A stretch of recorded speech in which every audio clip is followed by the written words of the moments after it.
Live. Everywhere. On netrootsradio.com.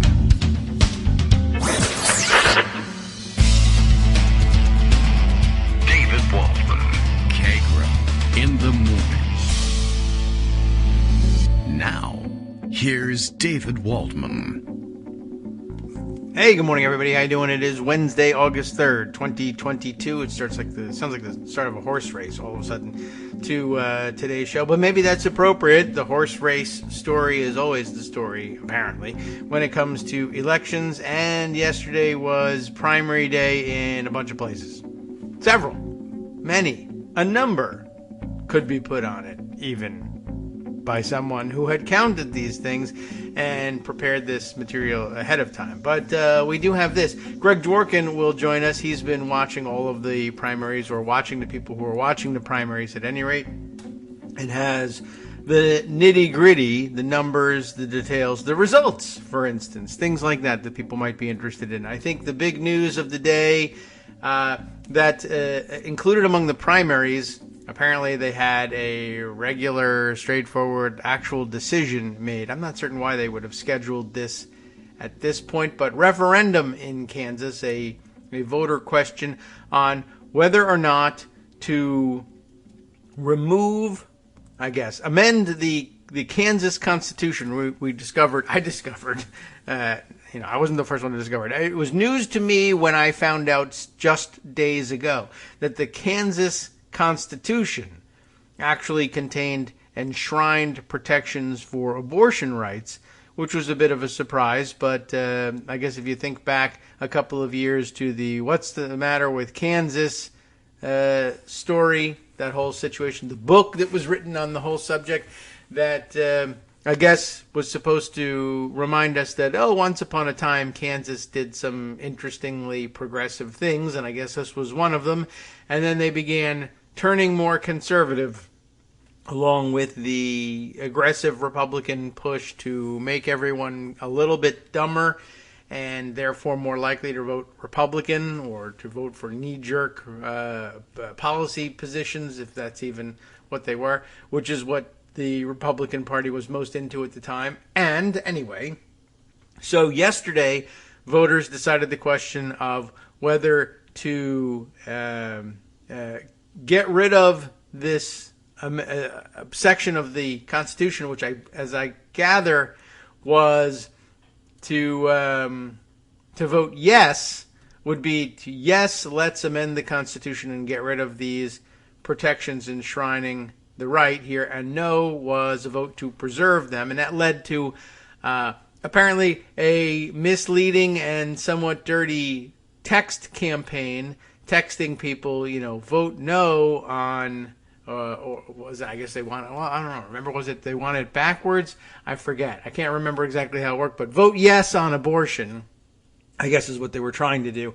And they were hoping to catch people unaware, and that abortion rights supporters, or those who would find themselves supporters when push comes to shove and votes had to be cast, and who might be inclined to be fooled by this thing. Vote yes on abortion, like yes on keeping abortion rights, okay, but really a yes vote would have erased those abortion rights protections from the Constitution. Anyway, people not fooled, and nearly 60% of the voters who turned out by the current counts, and I guess the numbers may change yet as the canvassing finishes, but some 60% of voters in Kansas voting to preserve those rights in the Constitution, perhaps something of a surprise to you or to me or to some subset of all of us who thought Kansas was a Midwestern conservative, or part of the Midwestern conservative monolith, and would simply go the other way. They didn't. I was interested to watch people tearing their hair out about the deceptive text campaign. Part of the problem was that they felt misled by the message, but a bigger part of the problem was that apparently there was no disclosure of who was paying for this campaign, which is a slightly different level of deception, different kind of deception. But it does remind me of the time that here in Virginia, when the same-sex marriage amendment was on the ballot, and the question was whether or not to amend the Constitution and include a amendment that would forbid same-sex marriage, such that a no vote would have been the pro-marriage amendment from our perspective. And I thought at the time the campaign was looking for a little bit of help in how to sell its message, and I thought about exactly the same sort of an approach, and thought, well, I wouldn't advocate not saying who was paying for it or anything like that, but have you given any thought to going out there with signs that say vote no on gay marriage, and think that then that would appeal to the rural conservative voters who would think that a no vote would be a vote to keep permissive language permissive of marriage inclusion from being enshrined in the Constitution. But ultimately it was rejected as an approach that marriage rights supporters would be angered by, and the donors who would end up paying for such a campaign would find it disingenuous and upsetting to back such a campaign, and they didn't go in that direction. And luckily, as it happens, people in Virginia were not particularly interested in banning same-sex marriage, so it did work out in the end. But then we see the same tactic being used elsewhere, and just a good reminder that if you think that you are buying yourself any goodwill by not resorting to those sorts of tactics, that's never going to happen. Republicans are going to see that as an advantage for themselves, and will use exactly the same tactics. But if you're, I guess, trying to keep your hands clean, and that's extremely important to you, well, I don't know whether it was a genuine test of the tactic or it was just the fact that most Virginians, it's a purple-ish and blue even leaning state, and if it just happened to work out that more people were uninterested in tinkering with the Constitution versus what kind of campaign they were willing to back, we'll never know. But at any rate, that happened in Kansas, and it's a big deal. A lot of other things happened, some good news, some bad news. Sometimes some Trumpy people were trounced, and sometimes some Trumpy people have won their primaries, and I'm sure we've got that all lined up for discussion with Greg Dworkin, who's here, so maybe we'll talk to him. I don't know. What do you think? Should I say hello? At this point, it's become embarrassing. Should we just go to the break? I don't know. Well, okay. Internal dialogue over. Good morning, Greg. How you doing? Good morning. Well, it's your show. Yeah. I have to say, for Virginia, and we love Virginia, you guys don't look bluish. Well, I looked around and I saw some blue people. So. Oh, okay. Well, that explains it. Let me give you some background back. I told them they should breathe deeply, try some oxygen therapy. No, oxygen is good. Breathing is good. Yep. Kansas. This is a NPR story from 2019. So, therefore, the Kansas Constitution protects a woman's right to an abortion. The state Supreme Court ruled Friday. By the way, it was a 6-1 ruling. The landmark ruling now stands as the law of the land in Kansas, with no path for an appeal because it turns on the state's constitution. Abortion would remain legal in Kansas even if Roe v. Wade is ever reversed. And that'll they never said happen. 2019. Yeah. Well, that's interesting. That's a good angle on it. It's not that they went and put something explicit in the Constitution, but rather that the court found our interpretation of what's there already says abortion is covered. They were originalists. That's a little dangerous. The decision in which one of the 7 justices dissented cites in its first sentence the first section of the Kansas Constitution's Bill of Rights. All men are possessed of equal and inalienable natural rights, among which are life, liberty, and the pursuit of happiness. That sounds familiar. The decision continues. We are now asked, is this Declaration of Rights more than idealized aspiration? And if so, do the substantive rights include a woman's right to make decisions about her body, including the decision whether to continue her pregnancy? We answer the question, yes. It's pretty basic. Court continued that this right allows a woman to make her own decisions regarding her body, health, family formation, and family life decisions that can include whether to continue a pregnancy. The state may only infringe upon the right to decide whether to continue a pregnancy if the state has a compelling interest and has narrowly tailored its actions to that interest. So that's the background. And because that's the background, if forced birthers wanted to change the situation in Kansas, they needed to amend the state constitution to be more explicit about abortions are illegal. Yeah, that or follow the national model and slowly but surely replace the Supreme Court with people who will just reach the opposite conclusion because reasons. Yeah, but with 6-1, that just takes too long. Yeah, right. Well, that's remarkable. I said it was a little dangerous, only in the sense that it was risky, that the Republicans had just learned they could change the composition of the Supreme Court, but that will take a while. And hopefully people will get used to things being the way they are. And if they're conservative, they'll leave them the way they are. So they had a scheme. Okay. They said to themselves, yes. If we have a referendum, why don't we schedule it in the summer when people don't show up? And we'll schedule it in the summer when there's some really interesting Republican primaries going on, but really nothing going on the Democratic side because the governor's a Democrat. There's no primary there. Mm-hmm. And so in this low turnout election, we'll win. Yeah. And to make it even more misleading, we're going to hire a company to make misleading text to confuse everybody. Yes. So because you wanted to change the Constitution, changing the Constitution is a yes on the referendum.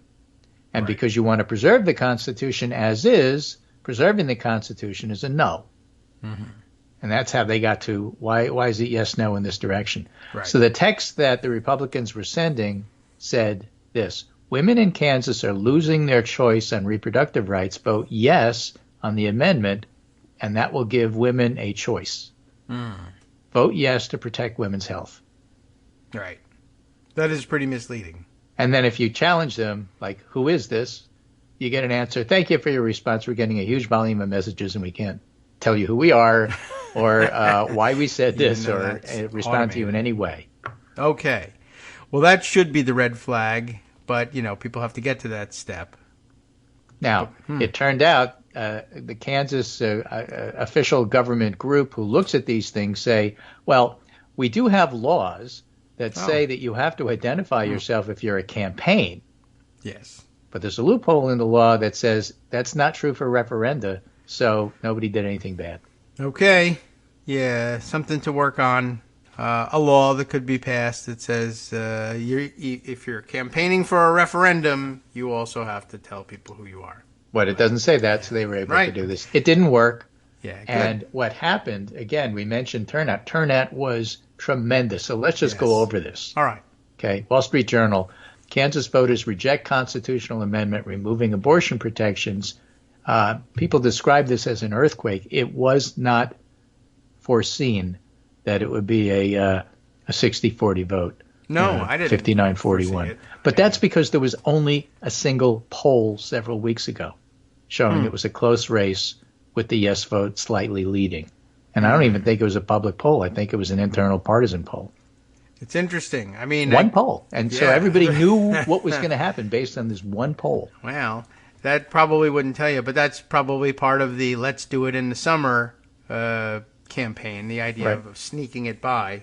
Right. So again, this is all put together by consultants. You can tell they called it the Value Them Both Coalition, which opposes abortion in support of the constitutional amendment. And they ran ads warning that if the amendment fails, Kansas could become an abortion haven, as many of the state's neighbors have banned most abortions. That's in fact true. Interesting. Missouri, Claire McCaskill was saying this morning on TV, it's tremendously important to Missouri. Because Missouri women will go to Kansas. Yeah, I imagine they would. Well, it's your fault for inviting the whole thing by having Kansas City be in both states. Right. So remember that Kansas is a Republican state. If you want to think about it in terms of PVI terms, it's like R plus 18 or R plus 16. I think it's a little closer to it. Okay. All right. And there's data to show that, what was on the ballot was, and we've had this discussion on the show in terms of what to call it, Roe ran against Dobbs and Roe won. Yes. Okay. Because what happened is after the Dobbs decision, people started registering to vote. And although it's a plus 16 Republican state, and it's still a Republican state, the people who registered after that decision were D plus 8, and 70% of them were women. And that right there should tell you a little bit about what was brewing. Yes. And where were you, ladies, in all those years past? But okay. So Steve Kornacki now. writes, how many GOP no votes were there in Kansas? One way to look at it. In the Kansas primary, if you're not registered for a party, you can't vote for one of the candidates, but you can vote in the referendum. All right. So if you're an independent, you can go vote whatever you want. If you're a Democrat, you can vote whatever you want. Plus, you can also vote in the primary. Yeah. So how many GOP no votes were there in Kansas? One way to look at it. There were 276,000 votes in the Democratic primary. There were 463,000 votes in the GOP primary. This was a Republican state. Yeah. Okay, so it doesn't mean that, oh, look at this result, we're going to win in November. We, the Democrats, are not going to win in November. We might win the governorship, but it's a Republican state. 168,772 unaffiliated voting in just the referendum alone.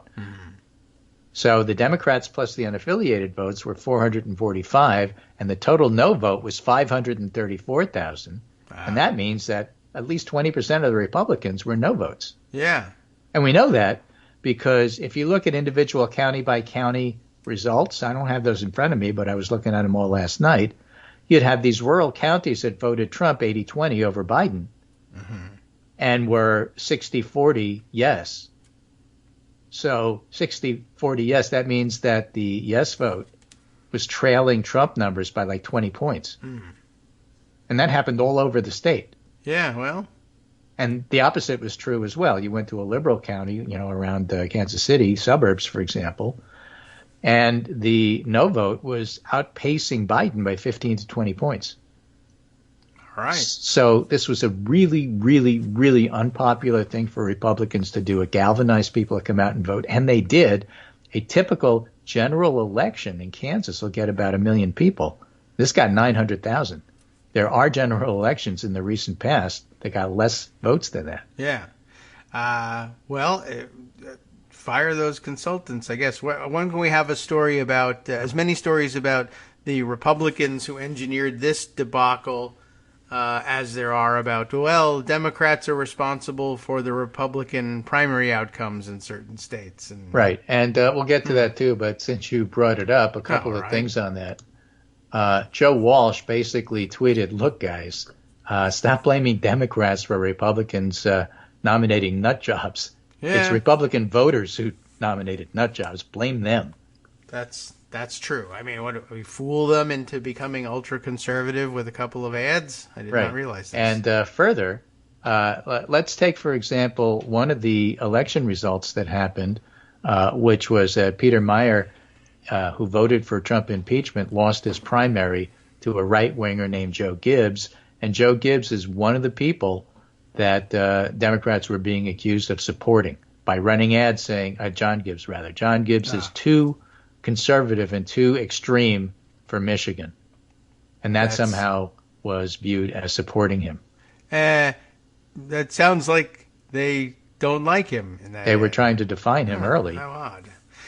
Okay. Well, yeah, that one doesn't work. So Dave Wasserman tweeted last night, here's a reality check for you. Oh. John Gibbs starts at a huge cash deficit to Hillary Scholten and could have a tough time unifying the GOP, considering Representative Peter Meyer is on track for 46% in the primary. And those are far from automatic Gibbs votes in November. Plus, the new Michigan 3, which has been redistricted, is Biden plus 8. Aha. So when you talk about, this could backfire, it's not going to backfire here. Oh, well, good. And I guess in some places it's hardball, but not there. And remember, our side says, we need fighters. We need to play hardball. Okay, here's hardball. I don't like that hardball. Yeah, I didn't even really think that was hardball. Like, that guy is too extreme for Michigan. He is. So, but, all right, well, you don't like it, but this is one of those Chuck Todd. I'm not even sure might work. What you think that was going to do. Like, that was going to make, I guess they thought, MAGA voters will say, good. Yeah, exactly. But, I mean, they were going to. They don't need the and prompt, they did, guys. So, they were going to do this anyway. I guess that's true. And you might wonder, why was money spent then? But that's the complaint. Well, they're spending money. There's a lot of money floating around for this. Well, all right. I would like to have that money. It's funny because most of the people who complain about money being spent just, why didn't you spend it on me? Yeah. Well, I think I am saying that. Are you running? And if you are running, who are you supporting? And the person you're supporting has no chance whatsoever. So, no, you're not getting the money. All right. Well, I'm just sitting here. You could give the money to me. Anyway, so that was Kornacki's point that a lot of the Republicans in Kansas voted no. Now, if there's so many Republicans in Kansas, when the election comes November, they're going to vote Republican. Yes. Just because they voted no on this doesn't mean that they're going to vote Democrat. But some of them may stay home. Because another way of looking at it. Maybe. Here's another way of looking at it. Because Democratic turnout compared to the last election is way up, and Republican turnout compared to the last election is way down. So there's many more Republicans in Kansas than Democrats. But hey, if some of those Republicans want to stay home and not vote for Democrats, but just stay home, that's okay. Yeah. What an interesting result, though. I'm just thinking about the use of referenda to try and drive turnout or change close election outcomes, and the conventional wisdom used to be, well, Democrats ought to be putting marijuana legalization referenda on the ballot, and in some cases that was a good idea. But who would have thought in the middle of those discussions whether that was a good idea or a bad idea? If somebody had walked into the room and said, how about if we do an abortion referendum? Everybody would have kicked them. That guy's crazy. You trying to make us lose? No, it used to be about Republican? Gay marriage. That's what people would do. Yeah, I mean, Republicans they did other would things, put gay marriage on, and Democrats would talk about marijuana and, of course, not get anywhere because they couldn't agree. Well, maybe they were all high. I don't know. But at any rate, yeah, if you had suggested, no, the referendum to do is abortion, everybody would have thought you were crazy. Right. I mean, so here's Will Jordan, pollster. Yes. The importance of independent voters in Kansas. Total votes cast in the abortion amendment is 590,000 right now. This was last night. 218,000 yes, 372 no. It was higher than that by the time it was all said and done. That's 124,000 more votes than the combined Senate primaries for Democratic or GOP. Remember, independents can't vote in those. So if you create a model of the Kansas electorate based on tonight's primary turnout, it reminds you of the polling on abortion and how it's a wedge issue for the center-right. 47% Republican, 31% Democrat, 22% nonpartisan is basically the makeup of who voted yesterday. But the numbers were still 60-40. All right. So you have to look at the turnout. 2018 is a Democratic year with competitive Kansas governor primary. 2018, primary turnout was 68% R, 32% D. So Republicans outnumbered Democrats by 36 points in 2018. Okay, and right now, Laura Kelly, the Democrat, is the incumbent. So there's no impetus in a competitive primary to show up for Democrats. Democratic turnout is still 144% of 2018. Hey. GOP turnout is 97%. All right. So the ratio is down to R plus 16. So you can cut the margin a lot. Yeah. But when you're in a Republican state, they're still going to outnumber you. The only way you're going to win is get some of them to vote for you.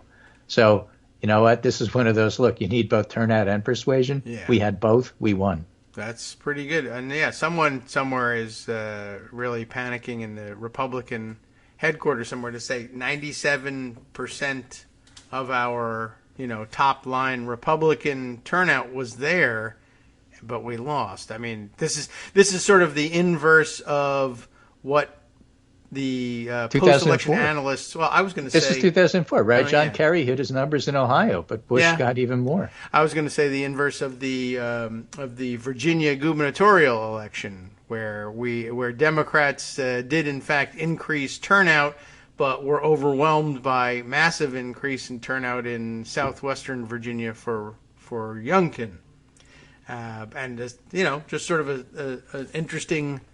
Reminder of how important turnout really is, and well, if it's a make or break situation, it made, or I guess if you were on the other side, broke the situation there, and now in Kansas too. It's really remarkable what you can do when you get people who exist to exercise their vote. Right, and so we're going to make a point about this, but Will Jordan wrote this morning, that was all last night, this morning, as dust settles, raw turnout in Kansas now clearly higher than the 2014 general election.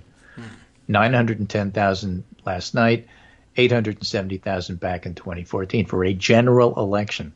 Yes. A share of the registered Democrats in the state, Democratic turnout was blockbuster. 53% of Republicans turned out.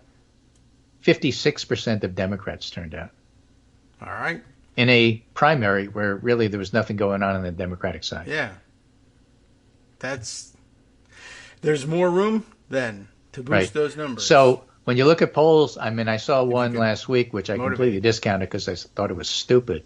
Was that we have a poll showing that people don't really feel like motivated by the abortion decision. Yeah, they don't like it, but it doesn't mean they're going to come out and vote. Look at Kansas. Yes. Those polls that say, well, inflation and gas prices are way more important than they miss the intensity. They miss what's going on. They're misleading. Don't pay attention to them. Look at Kansas.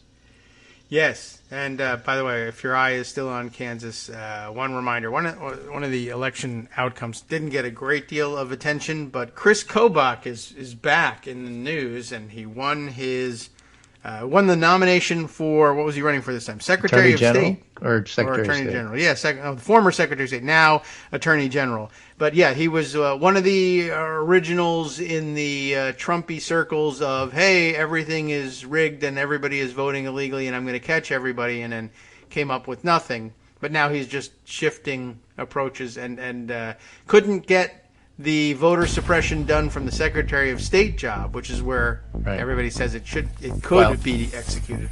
We still have a lot of work to do. None of these are gimmies for us. No. Okay. Well, but if you are giving them, I'll take them. Line up. I'll collect them here. All right. We'll be back in 2 minutes. I'm more optimistic after the break, though. I do have good stuff to go over. I don't know. This was pretty good in my opinion as it is. So, all right. Well done. And we'll return in 2 minutes. And I'll go check my voicemail that came in as an emergency.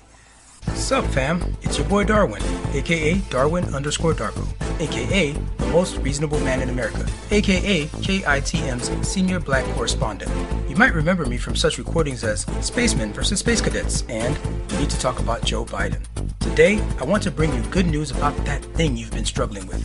Do you suffer from giving too much of a damn? Do you turn on the series of tubes and find yourself outraged at the particular way some news organization strung some sentences together only to realize, nope, this is not some fictional hellscape? Well, guess what? You no longer have to accept the life of giving too much of a damn. You can do something about it, because even you, yes you, can be a show contributor. Now I know what you're thinking.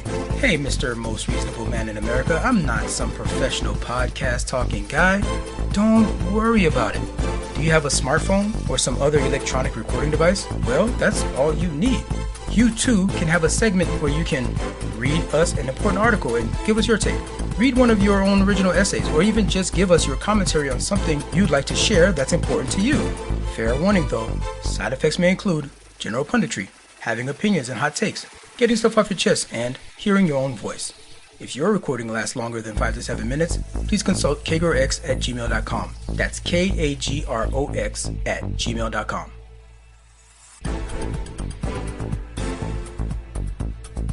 All right, welcome back now to the Kagro in the Morning Show here on Netroots Radio. All right, emergency somewhat settled. Nothing I can do about it. So that's too bad. Nobody hurt, but okay, we are back, and Greg Dworkin has much more to round up. I think are we done with Kansas? Well, sort of, yeah, pretty much. We're going to look at the bigger picture here. I just keep, we always do movies. We like movies. So I'm thinking of the beginning of MASH, where Colonel Blake is confronted by something where he can't do anything about it. So he shrugs his shoulders and say, well, I can't do anything about it. Okay. Yeah, and just moves on.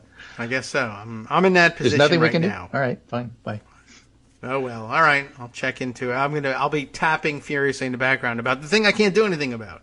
All right. Darn it. Well, Simon Rosenberg, and to set up what he's going to say, I'm going to remind you of what happened in Lincoln, Nebraska last month, 2 months ago. All right, in Lincoln, June. Nebraska. Okay. Special election in Nebraska was supposed to be an easy win for House Republicans. Instead, it was the tightest race in decades in the GOP-dominated district, rural district, I would add, boosting confidence among Democrats hoping to energize votes by tapping into public outrage over the Supreme Court abortion ruling. Republicans still won. Mike Flood beat Democrat Patty Pansing Brooks with 53-46, 53-47. Okay. with less than 7,200 total votes separating the candidates. This is the narrowest in decades in the Republican-heavy, mostly rural 1st Congressional District, which hasn't elected a Democrat to the House since 1964.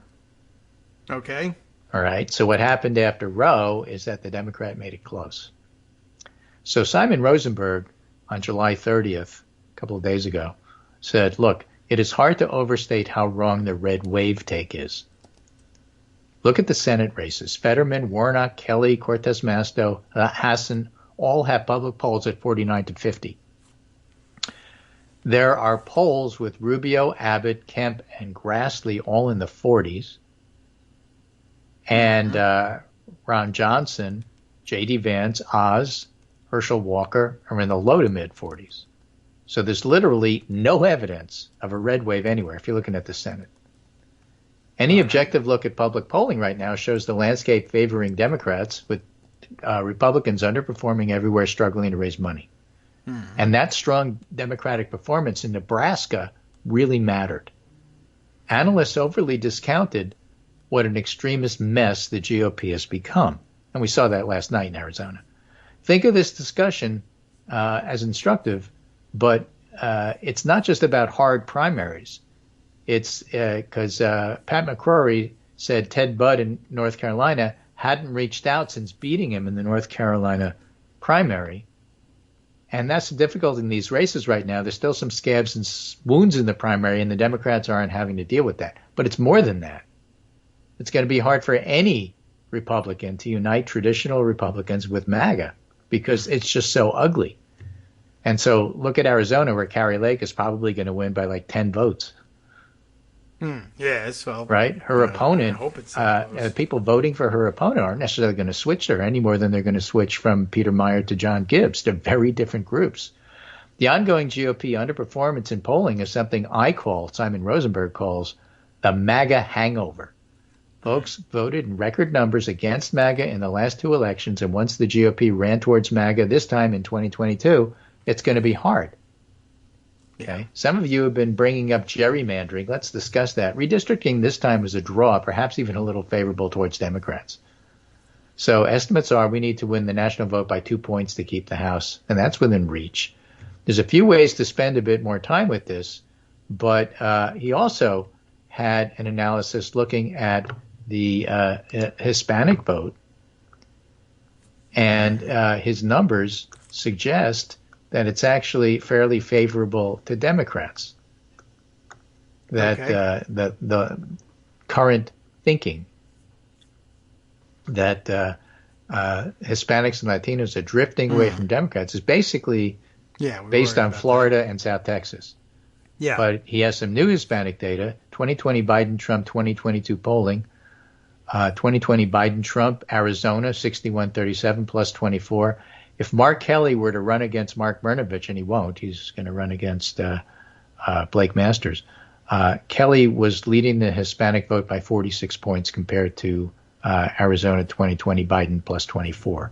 In Nevada, 61-35 in 2020, that's plus 26. But Cortez Masto versus Adam Laxalt is plus 38. This is the Hispanic vote. In Pennsylvania, plus 41 in 2020. Fetterman Oz plus 46. In Texas, 58-41 plus 17. That's a Biden vote. And Beto Abbott is 54-38 plus 18. So there's no evidence of overwhelming Latino Hispanic vote deserting Democrats. Okay. If there's any movement at all, it's toward the Democrats, not the GOP. All right. I can take that. I mean, good news. So he's relatively optimistic about where things stand. Again, lots of blocking and tackling need to happen. If you look at what happened in Kansas, you can say, look, momentum and passion are on the Democratic side. Now you have to translate that into saying, okay, and that means you have to support my candidate. If you have one of those cautious centrist Democrats like we have in my district, Jahana Hayes, who's fine, but not somebody who inspires passion to support, and you want to, run on the Roe v. Wade issue, you're going to have to make it happen. You can't just say, okay, automatically it transfers to me. It doesn't work that way. Yes. All right. Maybe we'll have to make things happen then. Right. Now, if you think you can win some other way, okay, good luck. But you got this issue, and there's that. The other thing in terms of the national, way things feel, gas prices are dropping. Inflation seems to be moderating just a bit. And as Aaron David Miller put it, Biden is breaking out of a weakness narrative. He's hitting al-Zawahiri. He's adept at alliance management with Ukraine. There's a significant climate package that's making its way out of the Senate. That's the reconciliation thing that we'll talk a lot more about once we see what happened with the Berg rulings. Significant gun control measures, which passed, first one in decades. Now, that may not help in the midterms, but it's a welcome moment for a president presiding over a deeply polarized nation. And if the conventional wisdom is everything Biden does is wrong, actually, that's wrong. Okay. And it's August. So, again, people don't pay attention in the midterms. Look at Kansas. People are paying very close attention to what's going on here, and that includes the January 6th committee. Yes. All right. It's an extraordinary midterm. Right. So don't write off the Democrats. We don't know that they're going to win. This isn't the prediction. You got to do the work. You have to, have to run a good campaign against Ron Johnson to beat him. He's the incumbent, but it's doable. And so if it's doable, don't write it off. Yeah. All right. Yeah. So the inclination to say all midterm elections are the same, and therefore and it's predetermined, the results and we already know what's going to happen. We don't. This is a very different one, and it may be an anomaly, but whether it's an anomaly or not, if you're sitting in this situation with this opportunity in front of you, why would you turn around and say, well, no, the truth is you never have a chance in the midterms. Let's just abandon the field. Well, everybody's attempting to illustrate for you that the opposite is possible. So why not? And besides, Republicans doing everything possible to piss off Jon Stewart and veterans, and doing everything they can to piss off women, and they're doing everything possible to make this a competitive election by determining on their own, not because of Democratic prodding, to nominate all the nutcases. Yeah, well, they love nutcases, and we're just discovering that or something. But okay, we're just discovering what the impact of it is anyway. Joe Scarborough this morning was describing the Republican Party as, on the one hand, they're pro-rapers' Bill of Rights. Yes. If you rape somebody, you get to sue the victim, you get to keep the baby, you get to do everything. Visitation. And at the same time, they become the Todd Akin Party. Yeah. Running the very worst candidates in the, in the swingiest of states. Right. Now, here's another. This is Axios. A poll from KFF, Kaiser Family Foundation. Over half of U.S. voters say abortion is very important for midterm elections. Right? 74% say inflation, but 55% say abortion access, 55% say healthcare costs, 57% say gun violence. Those all favor Democrats. 74% say inflation. We know inflation is important, but it's not the only thing people are going to vote on. And if all of those, we've made fun of those cartoons, the world blowing up and a Republican elephant standing in front of gas prices, usually the BP station in town, which is the most expensive, and they pick California because it's the most expensive state, saying, yes, the world's blowing up, but look at these gas prices. Right. But as gas prices drop because they're like $4 a gallon now, true. How much of an issue is that? And is that going to overwhelm? Well, I don't know. Well, look what happened in Kansas. There's other issues that matter to people. Yeah. I think it's not that inflation doesn't matter, but it's like the flip side, talking about the flip side of the Virginia election. It's the flip side of the gun reform. Yes, more people prefer gun reform than leave it as is, but the passion's on the side.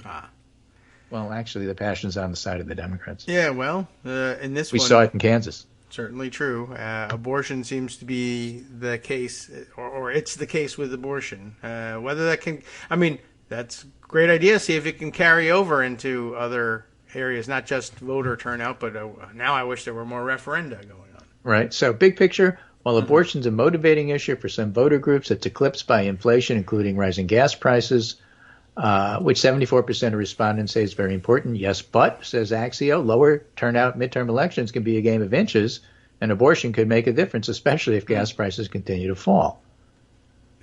Okay, still tying it to gas prices. But okay, yeah. Well, if you're saying that that's what's important, then gas prices going down I guess is what's important, not gas prices going up. Because, in fact, they're going down. Well, when they run newspapers and write headlines, they seem to actually say the opposite. It's only important when they're going up, and it's not important when they're going down. Right. By the numbers, 77% of Democratic voters say they consider abortion to be a very important issue, increased from 50% in February. And for Democratic women, the number increases to 82% from 55%. We saw that in Kansas, where people were registering to vote. Yes. That was 55%. The numbers decreased for Republican women. 60% in February said abortion access was very important. Now 44% say the same.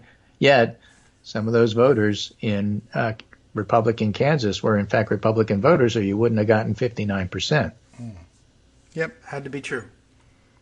All right.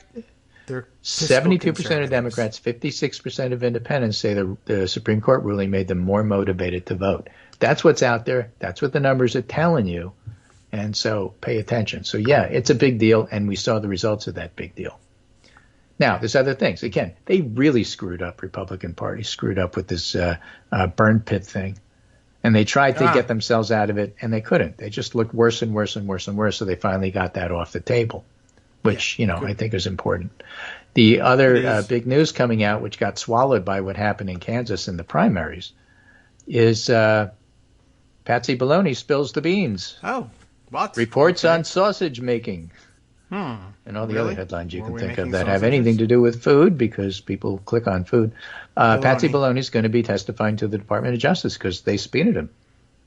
Oh, so in the actual courts. Yeah. So now when he says in the big boy something house. is hearsay, it will matter, although it won't matter in a grand jury. But okay. ABC News. Ex-White House counsel subpoenaed by federal grand jury investigating January 6th attack. Patsy Baloney spoke to the House January 6th Select Committee last month. This report is dated August 2nd. So we know that, for example, a lot of Meadows people have, and Mike Pence people have testified in front of that D.C. grand jury. Mike Pence people for sure, I think Meadows people, but Cipollone is like the highest ranking person yet. All right. Good. I'm glad to see it moving to the grand jury stage. And, well, good. He should be on the hot seat. It'll be interesting to see. Hey, Patsy Baloney, go ahead. Talk about privilege. Hear that grand much jury, about it. see what they say. Yeah, they're not going to be all that thrilled. Not going to be all that impressed with privilege. I got your privilege right here. Tell us what happened, Baloney. We won't hear what happens, or we're not supposed to hear what happens, because grand jury testimony is supposed to be kept secret. But the fact that he's testifying, they leak even less than the Supreme Court.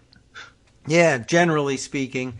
But yeah, all you can do then is, I guess the reporter's game for that stuff is to watch who's going in and out of the doors and try to build a narrative out of that. And Patsy Baloney having to show up, he hasn't testified yet. He's going to? Subpoena. Is that what the news was? Yeah. Okay. So good, great, more. Let's see. There's that reminds me that there was news yesterday that I guess another governmental department of some consequence to January 6th has erased all of its communications as well.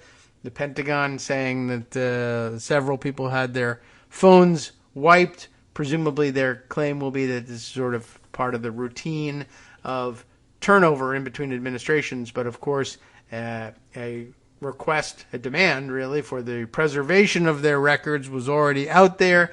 But golly, the Secret Service and the Defense Department have both just missed the memo on this.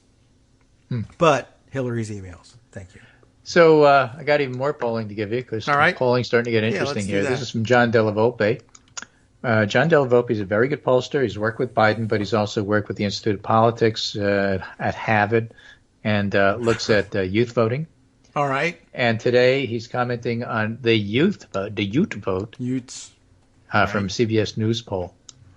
All right. Okay. What are they doing? And what are the very kids important. Remember, we're talking about climate change bills. Youth vote in CBS News poll battleground tracker. Percentage of 18 to 29 registered voters who will definitely vote. In 2018, yeah, it was 49%. Okay. In 2022, who will definitely vote? 60%. Hey, all right. Right? Generic ballot. Definitely. And 2018 was a decent enough year for Democrats. In 2018, the generic ballot in the 18 to 29 year group, 50% D, 25% R. In 22, 66% D, 24R. Well, so the methods are slightly different, but it doesn't argue historic youth participation is going to decline significantly. If the kids show up along with the women's, yeah, we're going to have a good election. Women and children first. Voting, that is. Go ahead. And they're not children. Women's and children's first are not putting America first. They're putting America first, if you know what I mean. Not their kind of. All right, okay. Well, that would be terrific. I mean, hey, what can I tell you? I like that result. I wish if the election were held today and those were the results, then I'd be happy. Yeah. But it's not, and we still have to wait. It's a tough one. Who will definitely vote? That's nice to say. Now you got to go do. I don't believe it when 65-year-olds say it either, because you still have to pull the trigger on this stuff. But it's good, and it's a great question to be asking, because they should be thinking about that. And to the extent they say they'll definitely vote, they should feel that pressure to actually carry through with it, because it's all there is. That's right. the whole ballgame. Another successful piece of legislation, which isn't binding, but I think is like an approval thing. What do you mean? There's Finland and Sweden joining NATO, and I think the Senate's going to vote on, we think it's a good idea. Yeah, except for Josh Hawley. Well, when asked about Hawley's opposition to Finland and Sweden joining NATO, Gene Shaheen said he's irrelevant. Yeah, and that's certainly the case. So he can go and shake his fist at them, but everybody else in the world thinks Josh Hawley and Vladimir Putin agree that they don't want this, and we don't know why. But that's where Josh is. And, interesting comment here. The Washington Post editorial board thinks Pelosi's trip to Taiwan is a disaster, which makes me think it's a raging success.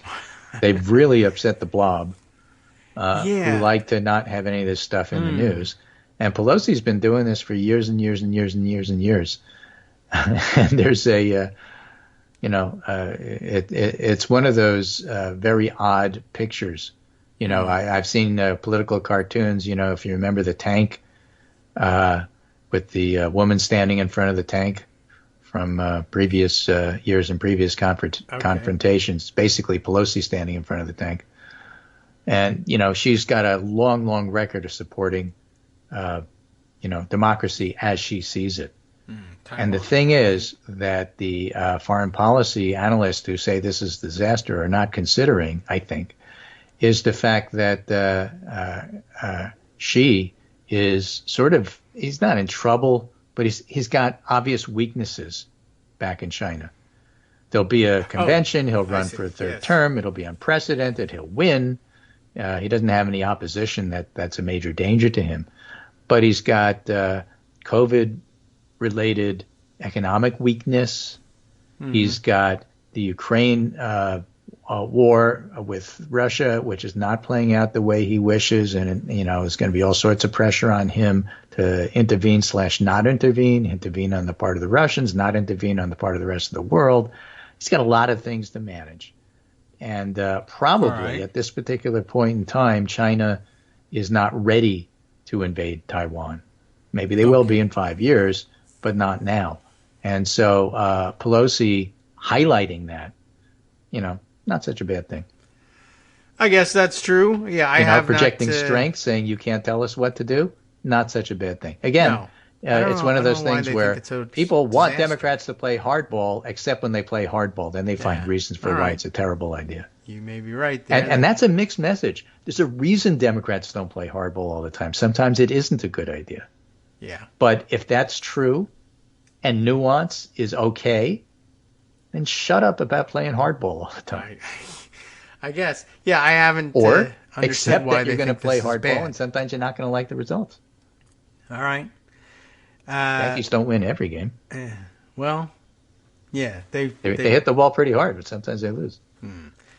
But people get so angry when they do. I don't know. All right. Yeah, I have not understood setting this up as this major disaster. I'm not certain what the payoff is supposed to be, and there's not likely to be hostilities anytime soon. So I imagine she'll come back and people will write, one more time what a disaster it was, and then everyone will see nothing happen for a good long time. And if it is a couple of years down the road, no one is going to point back to, you remember that visit, that time that Nancy Pelosi went without incident to Taiwan? Probably not. I mean, the pundits will say they do, but the rest of us will be too busy with something else. Probably gas prices, or if not that, milk prices, because that was a big deal a while ago too, and then that fell silent. How odd. All right. Yeah, I have missed the entire reasoning behind the push to turn the Pelosi trip into some sort of disaster. And in fact, Pelosi, I think, is the highest ranking congressional person to go there since Newt Gingrich. And that was like 2.5 decades ago. But she pointed out that there have been senatorial visits to Taiwan this year. And as she put it, they didn't really get upset when the men came. Yeah. Maybe that's it. Maybe she's more interesting and powerful as well. But, congressional delegations to Taiwan is a pretty routine thing. It's whatever. Okay, you try and make something out of nothing. So right. Well, she's the one that's trying to make something out of it, and it's okay for the U.S. to say you don't get to tell us what to do. Yeah. Well, that's an okay message. Yep. All right. Anyway, in Kansas. That's basically what I have for today. Still, obviously a lot of eyes are on Kristen Sinema, who's going to do her best to get some tax changes out of the reconciliation bill, but I don't think she's going to sink it, and I don't really care. I mean, I hope that's not the most important part of the bill. Yeah, I don't know. I'm not certain what she's upset about. She doesn't tell anybody. Well, she doesn't want the carry tax loophole to be eliminated. And there's some other tax on corporations that she doesn't want to see go up. And she basically represents corporate America. I guess so, which is remarkable. I mean, it's that simple. And so Democrats, because it's a 50-50 Senate, will have to, negotiate with her. But again, as Jake Tapper said, between infrastructure, gun safety, CHIPS, and the PACT Act, all passed in less than a year, I can't recall a period of so many big and substantive bipartisan accomplishments for Congress with a 50-50 Senate. That's Joe Biden, folks. He said he was going to do this, and he's keeping his promise. I guess so. I mean, you may not like him. He may not be a big supporter, but you know what? He said he was going to do this, and this is what he's doing. These things are passing. Yeah, I thought he was going to do it in a new spirit of bipartisanship. That didn't turn out to actually be what the everybody case, wanted him to do is in a new spirit of bipartisanship, he wanted to pass all these things and rub the Republicans' noses in it. That's not how it works. Well, okay. Passage is good enough for me at this point. I'll take it. And now we have to see what Sinema will do. And, I hope she doesn't get in the way of too much. Somebody did point out the other day the irony of her getting in the way of the passage of one of the biggest pieces of environmental legislation in quite some time. Having started her political career actually as a Green Party member would just be something. But she's strayed quite far from her origins, to say the very least. Right. So, and in the pop culture part of the broadcast, which we almost never do, we have to acknowledge, of course, the passing of some icons. All right. Bill Russell, Nichelle Nichols from Star Trek, and Vin Scully yesterday. My dad was a Brooklyn Dodger fan from Ebbets Field. And we knew I was the Yankee fan in the Brooklyn Dodgers household. Okay. You know how that goes. Yeah. But one of my favorite parody Twitters is Democratic People's Republic of Korea News Service, the PRK News Service. Yes, okay. They had a very funny one about Nichelle Nichols. Nichelle Nichols, star of space communicator and translator Uhura, passes away, rest in peace. The kiss between the beautiful Nichelle and co-star William Shatner did much to remove the stigma of Caucasian males as ugly, ignorant brutes. All right. Did it, though? That kiss was like a big deal at the time. Oh, yeah. An interracial kiss on national primetime TV. But it was the space future, so it was okay, sort of. Yeah, sort of, kind of. Yeah. But not for advertisers at the moment, I guess. Yeah. All right. Well, yes, good. A good reminder that there are things happening in pop culture that we pay no attention to, but are real and we acknowledge them, and then we move on to the other stuff. The not right, real because stuff. we've already forgotten it. Anyway, take care, and All right, I will talk to you tomorrow. Okay, that seems no like more a good primaries, time though. for it. So, maybe I don't we'll have know. some I think more they should primary just stuff we didn't schedule cover. But yesterday, that was really a big deal in Kansas, and that's not going on. Right. That was we spent the whole time on it because of how big a deal it was. There are some results from around the country that I don't know if there's any gigantic surprises, but I think I'll have to check Pocket during the 1 minute break. I think we got a hit on all of them, including that Kris Kobach one that I wanted to sneak in there. So, well, yeah, I sent you a picture, I think, of the big ones there. Arizona Governor Katie Hobbs for the Democrats. Kari Lake's probably going to win on the Arizona Governor side. Michigan, Tudor Dixon. Oh, yes. Right. Who's going to have a tough time running against Whitmer because she's basically a nutcase. Yeah, they all are. Eric Schmidt beat Eric Greitens in Missouri. Yes. And what else is important? Those are the important. Oh, the other two, Jamie Herrera Butler and Newhouse in Washington, 4th, are Republicans who voted against Trump and voted for impeachment, and they look like they're going to win. Yes. It was. And that makes 3, including Valadeo in California. Okay. And all of these are kind of jungle primary, how they won. Yeah, that's right. That's the case. Trump has a very outright. mixed record in terms of trying to do his revenge tour. But on the other hand, as you can see in Arizona, it's still the Trump party. Yeah, it is. And he's going to have that mixed record. It's got to stay mixed now that he only was willing to endorse an Eric in Missouri. Yeah, I Pretty think it was remarkable. my friend and ours, Lindsey Barstein, who pointed out, I've got a license for Eric the fish, Eric the dog. It's an old Monty Python routine. All my pets are named Eric. I guess, these two certainly were in. That was like a remarkable moment of, here's your political courage for you, really. He was being lobbied furiously, and there's a couple of great background stories about what people were doing to try to get him on board with that campaign. But the fact that he called both of them and said, I'm endorsing you, is pretty astonishing. The old man has lost it. I mean, that's just the way it is. We'll talk about it some more tomorrow. Thanks for sticking around, Greg. And we'll be back in just 1 minute to do it again.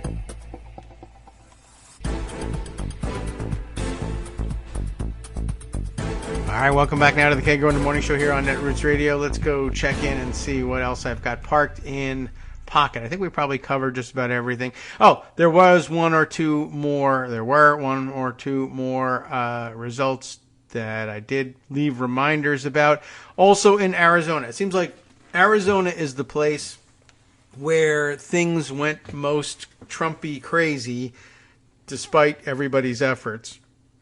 So including the possibility of having a lunatic flip-flopper Kari Lake as the Republican gubernatorial nominee.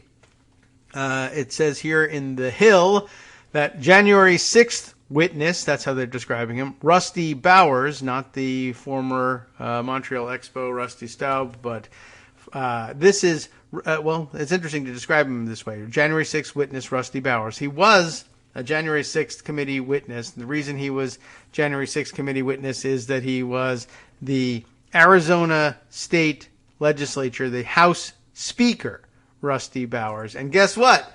That's coming to an end too. January 6th witness Rusty Bowers loses to Trump-backed challenger in Arizona, Caroline Vakil. I hope that's pronounced correctly. Writes for The Hill. Arizona House Speaker Rusty Bowers, a Republican, of course, who offered dramatic public testimony to the House January 6th Select Committee about his resistance to the pressure campaign on state officials waged by former President Trump to overturn the 2020 election results. You remember that whole thing where he was trying to do that? Well, he's lost his re-election bid. State Senator David Farnsworth, who was endorsed by Trump in late June, has been projected to win the race by the Associated Press and several other news outlets. In June testimony, there you have it, before the House Select Committee investigating the Capitol riot, Bowers disputed the characterization of a conversation that he had had with Trump following the 2020 election. Bowers refuted a claim made by the former president that he told Trump that he had won Arizona and that the election was rigged, saying he never made either of those statements. He also testified that Trump's campaign lawyer, Rudy Giuliani, offered no concrete evidence of election fraud. My recollection, he said, we've got lots of theories, we just don't have the evidence, Bowers said. And I don't know if that was a gaffe or maybe he didn't think through what he said, but both myself and others in my group both remember that specifically. And afterwards, we kind of laughed about it. He said, Trump's endorsement is part of a larger revenge tour against Republicans whom he believes to have crossed him following the 2020 election and Capitol attack.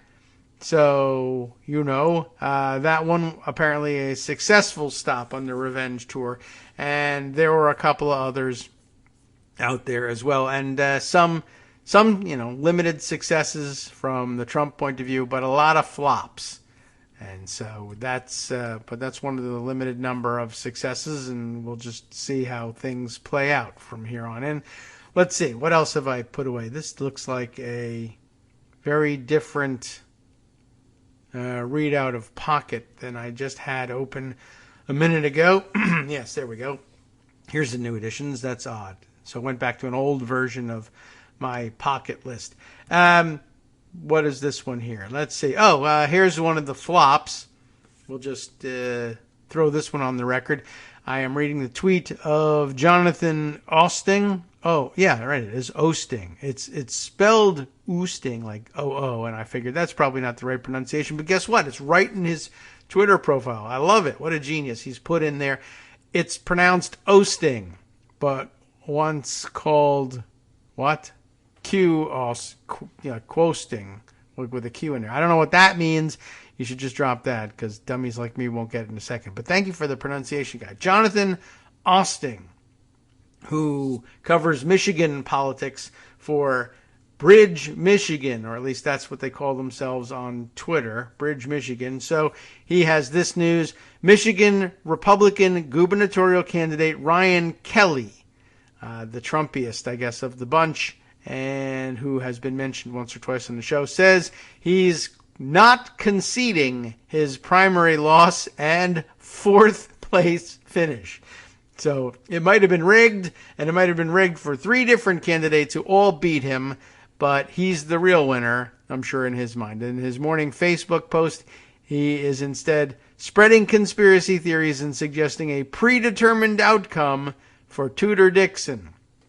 So it's all been rigged against me, but it's also been rigged against me as rigged, not just as against Tudor Dixon, but as against, I don't know who the other two candidates are, but at least two other candidates fixed things so that they would beat me. I should jump 3 places in the polls and be the nominee. All right, well, good luck to you on that one. That's unlikely to unravel itself in your favor. What else do I have parked in Pocket? There are a couple others. Let's see. Manu Raju was giving the rundown on what he called the impeachment 10 scorecard. The 10 Republicans in the House who voted along with Democrats to impeach Trump. And the initial results are here. Newhouse winning by 1,008 votes with 48% in. This is the initial reporting from early this morning, 6:39 a.m. Herrera Butler also this time reported initially as losing by 7,800 votes with 52% of the vote in, but then noting that Washington, where she's running, has I don't know, what do you call it? I guess the jungle primary. Top 2 finishers. Is that the term for it? I really don't like that one, but okay.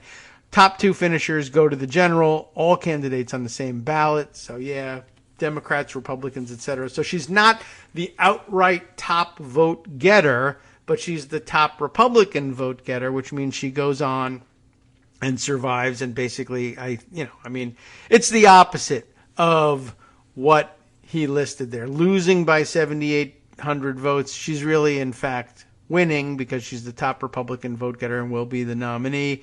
And lots of people pointed that out, although Manu came pretty much straight back right after that with that correction. But yeah, that first tweet didn't really capture what was actually happening. Peter Meyer, of course, lost. Valadao has advanced to the general. Kinzinger, who's retiring. Gonzalez is retiring. Upton is retiring. Katko's retiring.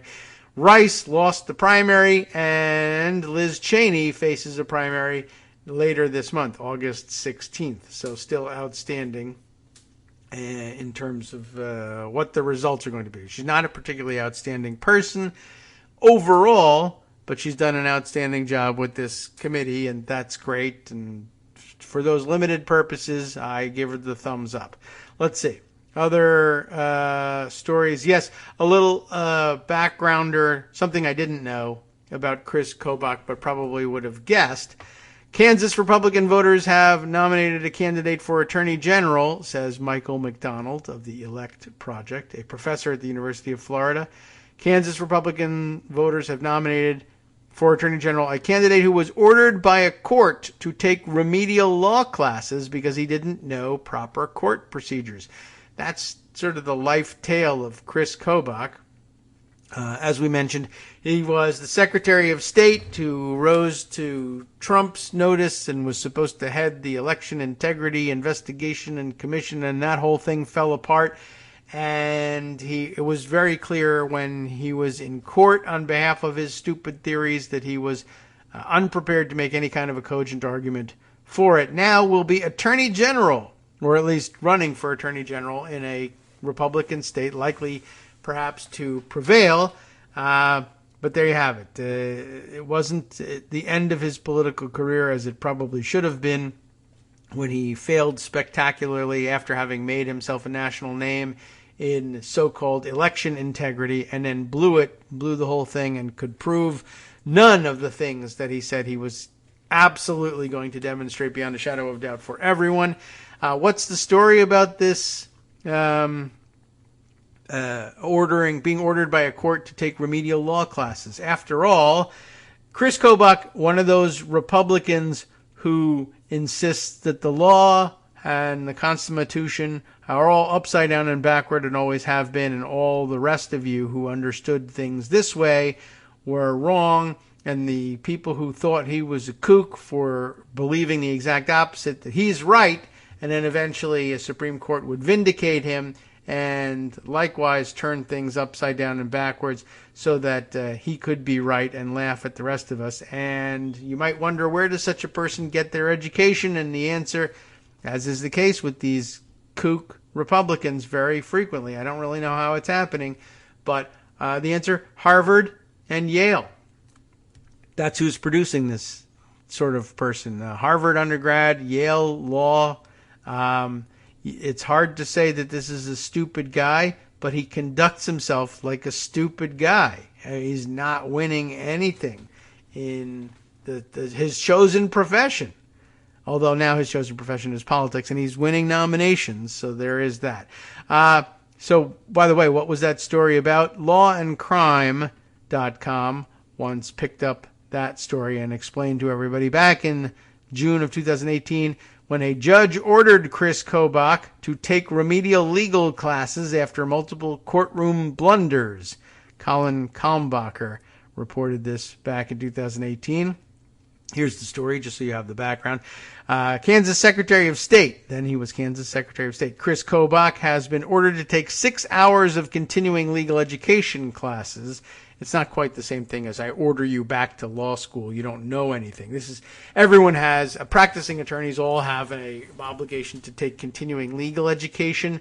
But, it's supposed to keep you up to date on the latest developments in the law, and in some cases keep you sharp for courtroom practice if you don't spend a lot of time in a courtroom, this sort of thing.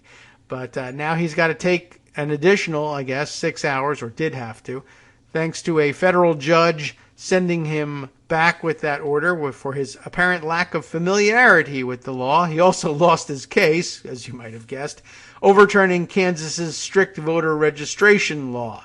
In a scathing decision issued by U.S. District Judge Julie Robinson, Kobach's various courtroom foibles were aired for all to see, remarking upon Kobach's evidentiary woes.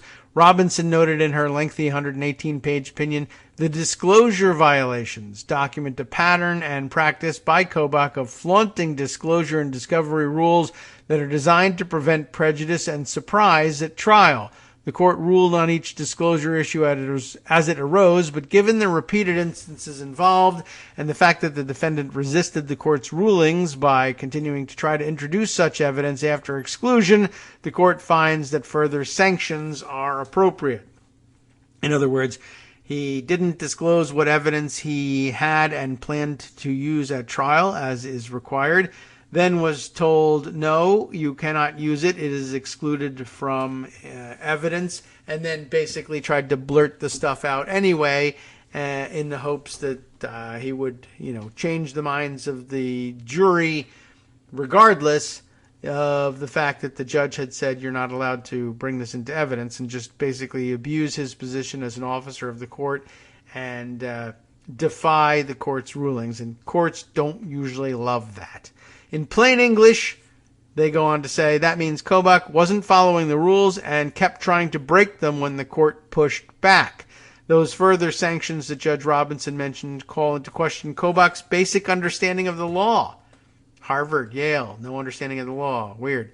Robinson wrote admonishing Kobach, the emphasis being in the original, it is not clear to the court whether Kobach repeatedly failed to meet his disclosure obligations intentionally or due to his unfamiliarity with the federal rules. Therefore, the court finds that an additional sanction is appropriate in the form of continuing legal education. Kobach chose to represent his own office in this matter and as such had a duty to familiarize himself with the governing rules of procedure and to ensure, as the lead attorney on this case, that his discovery obligations were satisfied despite his many duties as a busy public servant. The court therefore imposes a CLE requirement of 6 hours for the 2018-2019 reporting year, in addition to any other CLE education required by his law license. These additional 6 hours must pertain to federal or Kansas civil rules of procedure or evidence.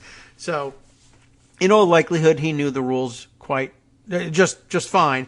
He was just simply saying, well, what are you going to do to force me to obey your rulings? You say this has to be excluded from evidence, and I just don't want that. I just think that that's a bad ruling for me, and I wish everybody could hear this evidence, so I'm just going to blurt it out. And honestly, the punishment being 6 additional hours of continuing legal education is, nothing, really. I mean, you don't want the headlines, certainly. The headline's the worst part of it, though, because ultimately all you do, you sign up for 6 hours of continuing legal education classes on civil procedure or rules of evidence, and then you go to a thing and you sit there and you fill out the thing at the end and they give you the credit and you're done. It's not really much of a punishment. He should have been fined or disbarred, but they didn't do that because, as they said, the court couldn't determine whether he was just genuinely ignorant of the rules after having gone to Harvard and then to Yale Law School, or whether he was just saying,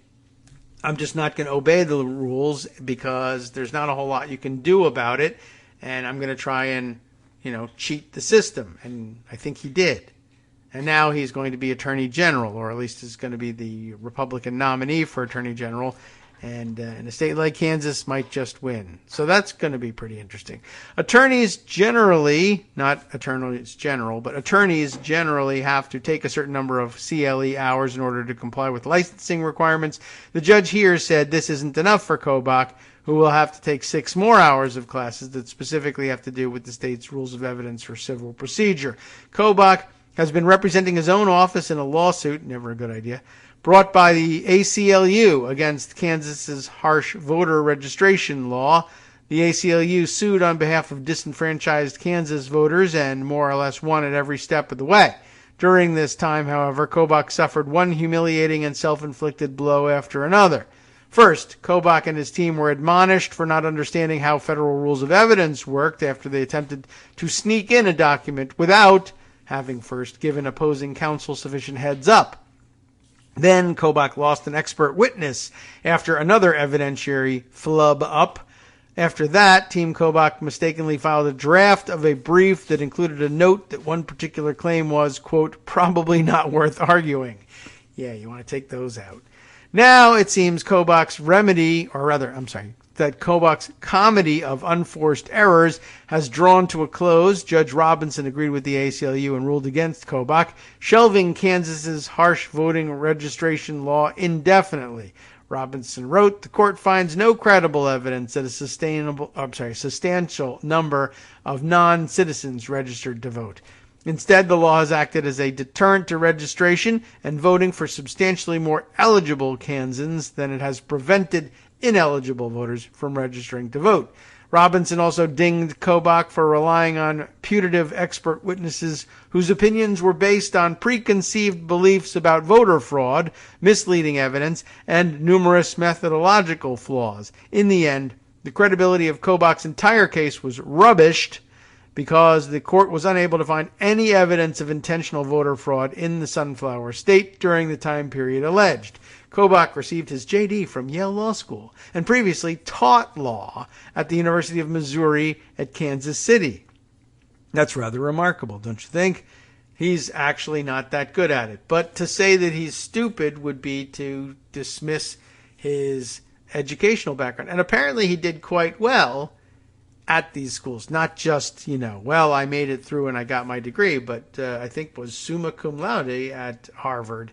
And editor or one of the editors of not the Law Review but the Yale Law Journal, which is a different publication, but still nonetheless would have had to have amassed a fairly remarkable academic record in order to make that happen.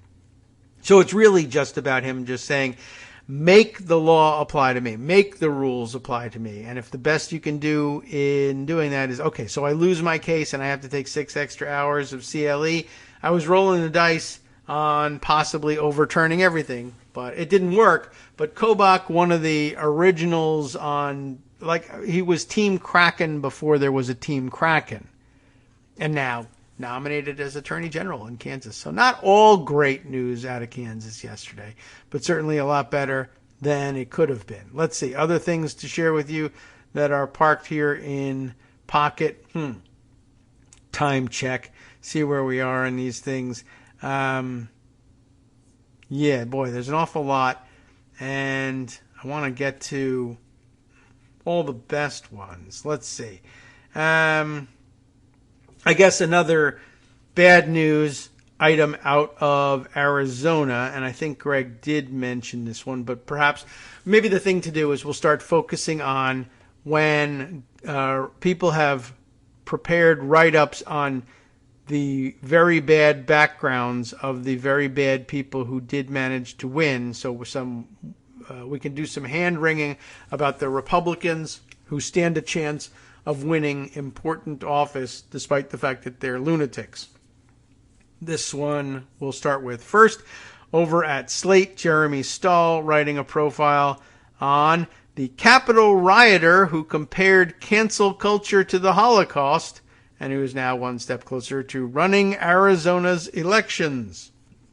We are talking here about Mark Fincham, who has won his primary for Secretary of State in Arizona. On Tuesday, Arizona Republicans voted to make one of the most dangerous election deniers in the country, Mark Fincham, the party's nominee for Secretary of State. You all understand how dangerous that is. An election denier as chief elections administrator in Arizona, of all places. So, winning in the general election would put Fincham squarely in charge of voting in one of 2024's most pivotal swing states. In other words, this guy would be in a prime position to try to throw Arizona to the next Republican candidate for president, or whoever he wants, really. Vote count be damned. Along with a handful of other pivotal executive elections in swing states this fall, the once quiet Arizona Secretary of State race is now one of the most important midterm races in the country. The fate of the democracy, of all democracy, really, not only in the state of Arizona but also in this country, really rests on the Secretary of State's office, said Arizona State Representative Reginald Boulding, whose race against former Maricopa County elections official Adrian Fontes to be the Democratic nominee against Fincham in November was still too close to call as of publication time in a phone call on Tuesday. I think the implications of a Fincham win would be terrifying for this country. To understand why this is so terrifying, you have to understand both Arizona's significance in the Electoral College, as well as the background of this man. Fincham has lent his support to QAnon, has called the COVID vaccine a crime against humanity, dismissed the 2017 white supremacist rally in Charlottesville as a deep state psyop, was part of the mob that rioted outside the Capitol on January 6th, and that's important, outside the Capitol, and once boasted of being a member of one of the militias that is going on trial for allegedly leading the assault on the Capitol. Fincham's profile exploded after his vocal embrace of Donald Trump's big lie after the 2020 election, but now he is truly one of the most radical members of the Republican Party. A former police officer and firefighter from Kalamazoo, Michigan, Fincham entered Arizona politics in 2014 as a member of the state house from the Tucson area. Parenthetically here it says, New York Times on Monday reported that his personnel file at Kalamazoo's Department of Public Safety described his previous career this way: retired, poor rating, would not rehire. So, of course, the thing to do is run for office. When he was running for office in that first election, he called himself an oath keeper committed to the exercise of limited constitutional governance, and he later recruited for the Oath Keepers on social media. 8 years later, it's unclear what connections Fincham still has to the Oath Keepers, whose leaders will face trial in September for seditious conspiracy. Fincham himself was on the Capitol grounds on January 6th, though he misleadingly claimed he never got within 500 yards of the building itself. Photographic evidence shows him appearing a lot closer than that. Specifically, he seems to have hopped a ride on a golf cart from a separate rally to join the mob that invaded the Capitol grounds. As the attack was underway, he tweeted a photo of the mob with the hashtag Stop the Steal and the caption, "What happens when the people feel they have been ignored and Congress refuses to acknowledge rampant fraud." According to the Arizona Mirror's Jared McDonald Evoy, Fincham's paranoid conspiracy theorizing on January 6th did not end there. And a quote, I guess, from his piece on him. Later that night, Fincham would tweet complaining that the D.C. police were preventing a Grubhub driver from delivering food to his hotel, blaming the commie mayor of D.C. I'm sure it's all connected. Somehow you can see how the Communist International plot was blocking a Grubhub driver from reaching a hotel in Washington. This all occurred while Fincham was a state representative. Fincham's role in January 6th and the subsequent sham partisan election audit in Maricopa County, which ultimately found additional votes for Biden in the state while making false claims of fraud, fueled his meteoric rise, a term with which I have great disagreement, within the MAGA movement. He was one of Trump's earliest endorsements in the 2022 midterm cycle, with Trump announcing in September that he was backing Fincham for his, quote, incredibly powerful stance on the massive voter fraud. This led to Fincham becoming one of the top fundraising Secretary of State candidates in the country, raising more than $1.2 million. If he wins, Fincham, of course, says he wants to decertify the 2020 election. He said he would have never joined Arizona's governor in certifying that election to begin with, had he been in the job in 2020, but his role in future elections is scarier. In Arizona, the Secretary of State, along with the governor, is charged with certifying all elections. So, if Fincham could simply refuse to certify any Democratic victory in any state, local, or federal election, citing the sorts of unspecified and unproven claims of fraud he has raised to say that 2020 should not have been certified. Along these lines, Fincham has sued to end the use of, quote, unsecure black box electronic voting machines to count the votes in Arizona, joining the Trump-backed gubernatorial candidate Kari Lake. In an official audit after the 2020 election found those machines had conducted a near-perfect count, and even the manual recount conducted by the sham partisan audit in Maricopa County ended up verifying that machine count. But if Fincham says that any count conducted by voting machines is de facto fraudulent, he could try to refuse to certify an election on that basis alone. Backing voter fraud lies was by no means Fincham's first foray into the world of conspiracy theories, by the way. In 2013, he wrote that President Barack Obama was planning to, quote, install his ideological totalitarian dictatorship. That didn't go very well, did it? Last July, as CNN reported, Fincham said he wouldn't be taking the COVID-19 vaccine because it was, quote, potentially deadly gene therapy. In October, Fincham spoke at a QAnon convention in Las Vegas, at which he compared cancel culture to 6 million Jews being exterminated because they were dehumanized during the Holocaust. We have become far too tolerant of those who would try to cancel culture us.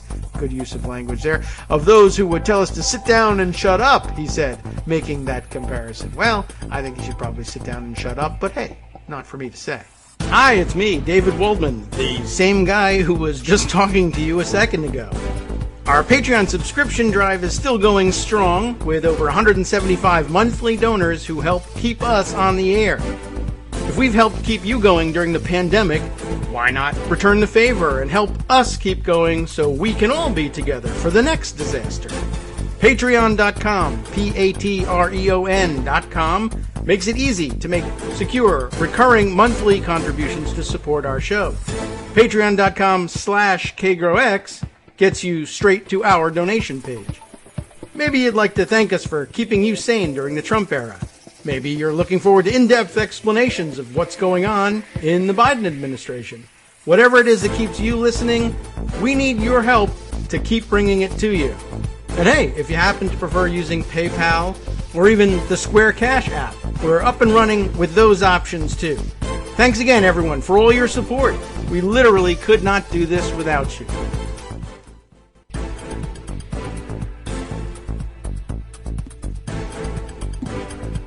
Welcome back now to the Kagro in the Morning Show here on Netroots Radio. It just took me a little while to get things straightened out there at the end and get the mute button properly done. Still got one eye on my other work happening in email. But, all right. Well, at any rate, let's continue on. I don't think there's all that much more here in this piece on Fincham, but he's not the only kook who won last night, so we'll have to keep an eye on a bunch of them. Where we left off, he a quick list of all of the goofy things that he's been doing conspiracy theory-wise.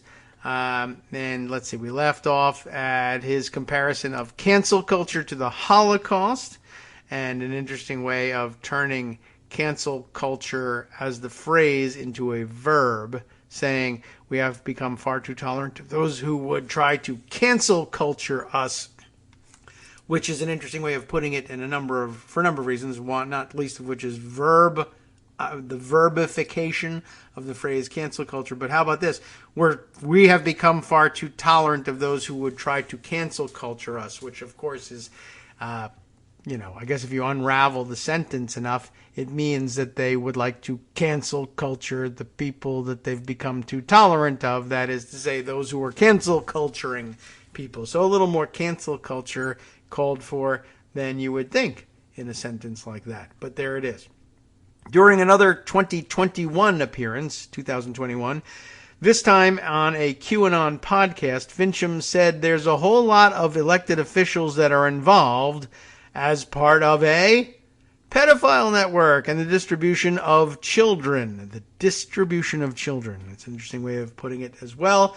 And so, yeah, more claims on the same sort of thing. He's fully 100% on board, not only with election denialism, but the idea that Democrats and Democrats only are involved in a huge pedophile and child sex trafficking ring for which Republicans mysteriously keep getting arrested.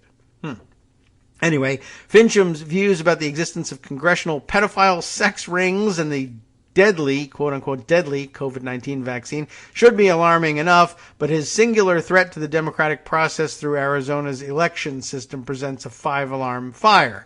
In 2020, Arizona was one of the two tightest races in the country, with Biden beating Trump by just 10,457 votes. The state's 11 electoral college votes played a key role in his ultimate victory. Fincham would not have had to cause much more chaos in that already chaotic count, which was disrupted at one point by Fincham's fellow January 6 provocateur Alex Jones, who's having his own problems elsewhere at the moment, by the way, to have upended the count in that state. Notably, the Secretary of State's office is also in charge of defending against frivolous fraud lawsuits. What would happen when the Secretary of State is the one filing such a lawsuit? If Mark Fincham is the next Arizona Secretary of State, not only Arizona but our entire country should certainly be afraid of what he could potentially do, Bolding said. Fincham will face either Bolding or former Maricopa County Recorder Adrian Fontes in November's general election. Their race has been contentious, with the candidates trading accusations of influence peddling and mudslinging. For his part, Bolding told me he would back the eventual nominee even if he didn't win. I think it's going to be important not only for Democrats but for Republicans and independents to get behind a candidate that wants to follow election law and make sure that voters choose who their elected leaders are and not partisan politicians, he said. Through his work on the audit, Fincham has already lost the support of the remaining institutionalists in the Arizona Republican Party, so he would likely start the race off as a slight underdog. But in a midterm year with an unpopular Democratic president, and that's changing too, it might not take too much for Fincham to overcome the odds. If that happens, it's not just Arizona that will be in serious trouble. So, scary? Yeah. Worth noting? Absolutely, and that's why we did it. There's another similar story, this one from the New York Times, on a different race and a different candidate, an opinion piece by Sam Adler-Bell, who, interestingly enough, by the way, identified here as a writer and co-host of Know Your Enemy, a podcast about the conservative movement. And so we'll do him the favor of carrying forward his message. He's got a whole podcast about Know Your Enemy. We'll lend our podcast today to knowing one of those enemies, this time in the form of his essay, The Violent Fantasies of Blake Masters, who likewise has emerged from the Arizona primaries. Arizona really going all out on this. Blake Masters' first campaign ad opens with a shot of the Sonoran Desert. A plaintive piano theme tinkles as Mr. Masters tinkles. Maybe he was filming himself doing that as well. He doesn't care. He's such a maverick. He was just filming himself peeing in the desert to show how much he doesn't. That wasn't what's happening, but you know, it might work in MAGA America. You never know. Anyway, the piano was tinkling as Masters, a 35-year-old venture capitalist, everyone's favorite kind of guy, and as of early Wednesday morning, the Republican nominee for Senate in Arizona, because popularism, delivers a monologue in voiceover. The truth is, we can't take America for granted, he says, and if we want to keep it, we've got to fight for it.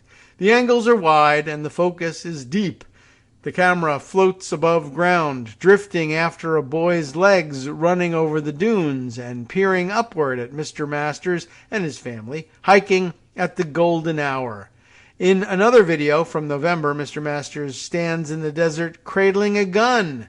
This is a short-barreled rifle, he says. It wasn't designed for hunting. This is designed to kill people, and that's supposed to be a good thing, in his view. Mr. Masters has said that his ads, which mingle scenes of wistful domesticity with bellicose rhetoric and stark vistas of Arizona wilderness, were inspired by the films of Terrence Malick, the enigmatic American director. Mr. Malick once told an interviewer that in filming Badlands, a movie set in 1958 about young lovers on a killing spree, he tried to minimize 50s-era visual cues.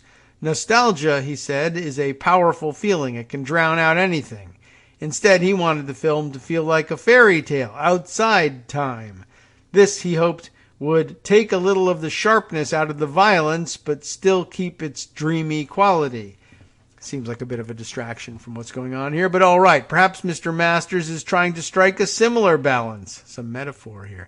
Juxtaposing pastoral serenity with masculine violence, his ads conjure a latent darkness, an eagerness to subdue through coercion and threat, undergirding the American dream. In his victory speech in Chandler, Arizona on Tuesday night, Mr. Masters, who was endorsed by Donald Trump in June, echoed the themes of his campaign. America is in trouble, riddled with crime and disorder. Another Republican who loves campaigning on the idea that America is a hellhole for some reason. Illegal immigration is an invasion. Big tech is censoring conservatives and colonizing young people's minds, while globalist corporations outsource jobs and make American life all but unlivable for middle-class families. In his speech, Mr. Masters attacked a small minority of hardcore Democratic Party activists who, he said, control newspapers and television and schools and universities, and you better believe they control big tech, too, framing the race as a battle against the cartels, giant global corporations, and a system that's actively trying to destroy families. All of these things totally in control of Democrats. Sure, that's why everything is going our way and everything. And every time we pick up the newspaper, we're overjoyed by the headlines and the treatment that we get there. To close followers of conservative politics, this message may sound familiar. Mr. Masters is unmistakably a figure of the new right, militant, internet-savvy culture warriors who position themselves as insurgent challengers of the sclerotic establishment in both parties. No longer doctrinaire libertarians, they see coercive state power as an indispensable tool for achieving conservative ends, mandating patriotic curriculums in schools, supporting the formation of native-born families, banning abortion and pornography, and turning back the rights revolution for LGBTQ Americans, because small government, etc., etc. They're abandoning that. If you're not using any political power to shore up a good society that follows the rule of law, if that's what they get, Mr. Masters warned recently, you'll get rolled, locked in civilizational battle with the radical left, the enemy of true progress, the enemy of everything that is good. Conservatives who insist on libertarian orthodoxy are, for Mr. Masters, like pacifists in wartime. You can recite an eloquent poem about pacifism right before they line you up against the wall and shoot you. For many young Trumpists, Mr. Masters is a dream candidate, a true believer who, as a ubiquitous new right shibboleth has it, knows what time it is. He wants to ban critical race theory, or quote-unquote critical race theory, from schools and defund, quote, gender ideology. His campaign distributes yard signs that read, Blake Masters won't ask your pronouns in the U.S. Senate. And he recently told the conservative talk show host Charlie Kirk that Dr. Anthony Fauci, quote, will see the inside of a prison cell this decade. Likewise, his Twitter account is an endless stream of insular right-wing watchwords. In April, he called the Supreme Court nominee Ketanji Brown Jackson a pedophile apologist. In November, he tweeted, when a society celebrates Antifa looters, arsonists, and pedophiles as heroes, while turning brave people like Kyle Rittenhouse into villains, it is a society that is not long for this world. He frequently amplifies Mr. Trump's 2020 election lies, and he recently suggested that Democrats will, quote, cheat in the midterms. But Mr. Masters also represents a distinctive innovation upon the swaggering MAGA message of other Republican hopefuls, a quintessentially nerdy jock. Whatever that means. He seems more Menlo Park than Capitol Hill. I don't even know where he's going with that one. Even in his pastoral campaign videos, he can sometimes be seen holding an iPad. He keeps a great deal of his wealth in cryptocurrencies. He is the well-groomed avatar of a hard-right Silicon Valley brain trust, including his former employer, the billionaire investor Peter Thiel, and an array of far-seeing anti-democratic titans of industry who see America as a stagnant and feeble empire in desperate need of vitalist reinvention. Of course, so he comes from a whole gang of Republican, hardcore, MAGA, conservative-ish venture capitalists, but of course big tech and the investment class, all dominated and controlled by Democrats, except for the ones that he knows. Where Mr. Trump was merely a vehicle for disruption, Mr. Masters sees himself and his allies, including his fellow Thiel-backed Senate hopeful J.D. Vance of Ohio, as midwives of transformation. Their diagnoses of American malaise are not fantastical. Everyone can see the country's in trouble, but their prescriptions for how to fix it, the means they are willing to entertain to do so, are far outside the American mainstream, drawing on a political vision that sees democracy as an obstacle to the urgent interventions of enlightened philosopher kings. Most strikingly, Mr. Masters' presentation, mannered and serious, boyish but grave, is utterly devoid of Trumpian camp. There is none of the irony and kitsch that clung to Mr. Trump even in his cruelest moments. What's left is only bitterness, enmity, and a histrionic vision of a world being torn apart by the globalist left. Mr. Masters faces a vulnerable Democratic incumbent, Mark Kelly, in November, but even if he doesn't prevail, his nomination is a clear sign of a growing conservative appetite for radical solutions to American decline.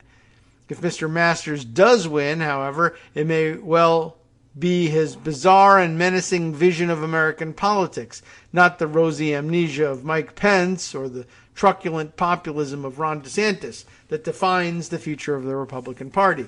Like many conservatives of his generation, Masters started out as a libertarian.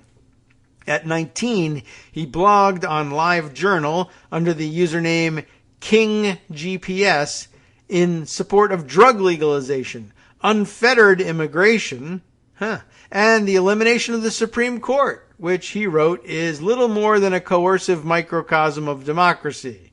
Whatever that's supposed to mean. I mean, that's weird. Okay. As for national borders, I guess he's anti-democracy. I mean, get rid of it because it's a microcosm of democracy? As for national borders, Mr. Masters wrote, are we really supposed to believe that a government can draw a line in the sand and that people living on one side are somehow inherently different or deserving of more or less rights than those on the other? Back when he was a libertarian. But all that's gone now, just as with, and maybe it works in Arizona. I'm a Green Party advocate. No, I'm pro-corporate tax cuts. Okay, sure. Whatever. Mr. Masters shared his political musings in forums for bodybuilders, CrossFit, and gun enthusiasts, his online presence exuding the overconfidence, haughty logic chopping, and occasional paranoia typical of late-aughts libertarianism. So, a Silicon Valley bro, essentially. I don't mean any disrespect. I guess he probably does here. But it takes years to understand where I'm coming from, let alone agree or disagree. A beleaguered Mr. Masters posted on a CrossFit message board in 2007. He then signed off recommending a workout for their minds. Taking 30 minutes of your day to read antiwar.com, the libertarian Mises Institute website, LouRockwell.com, and Counterpunch. Yeah, feed your mind, man. So what? Let's see. He's 35 now in 2022.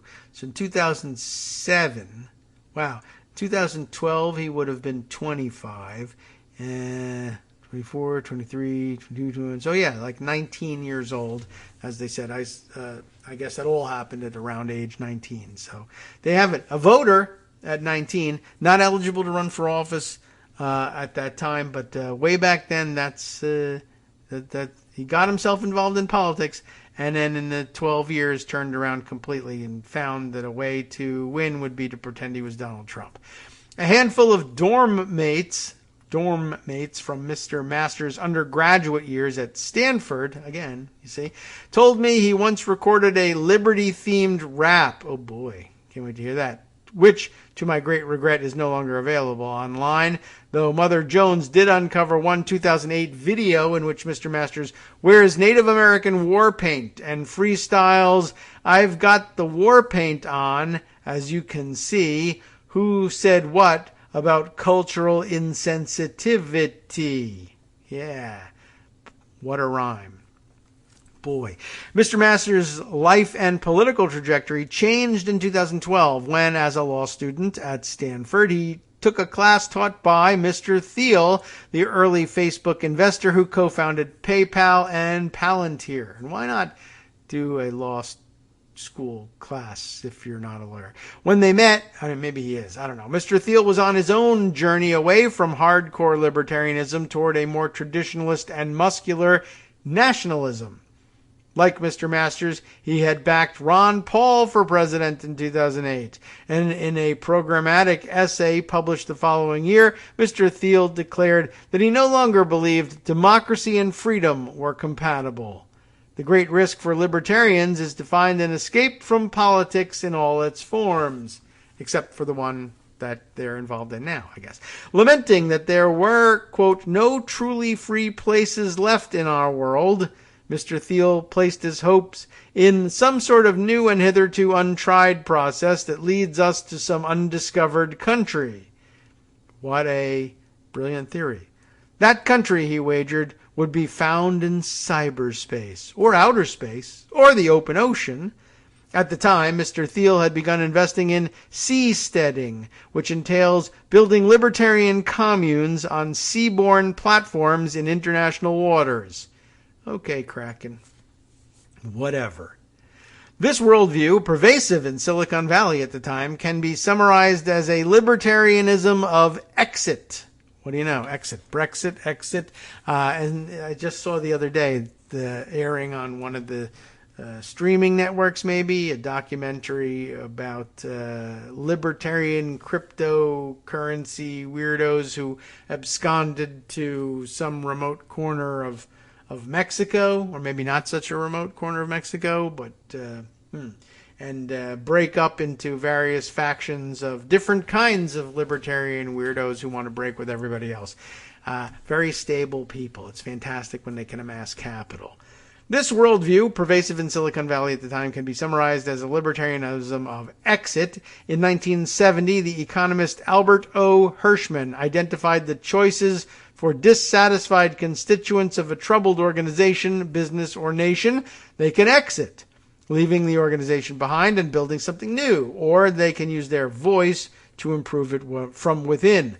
Loyalty, the third choice, mediates between the other two, but they didn't discuss that one, I guess.